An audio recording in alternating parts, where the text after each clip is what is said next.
तर 5 तारखेला सकाळीच आम्ही रायगड चढायला सुरुवात केली. ऊन भरपूर लागत होतं, पण या छोट्या शिवकन्यांना आमच्यात वेगळाच उत्साह निर्माण केलेला. आमचे दमलेले कार्यकर्ते परत उठले आणि गड चढायला सुरुवात केली. 1-2 तासानंतर गडावरती पोहोचलो. वरती गेल्यानंतर गडावर सगळीकडे धुकं पसरलेलं.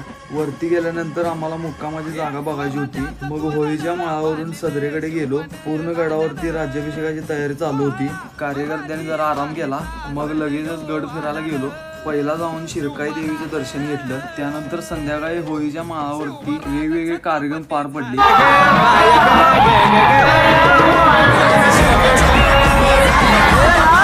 त्यानंतर सदरेवरती जागरणाचा कार्यक्रम होता.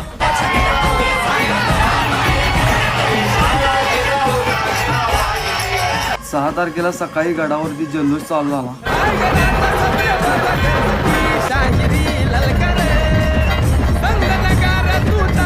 गडावरती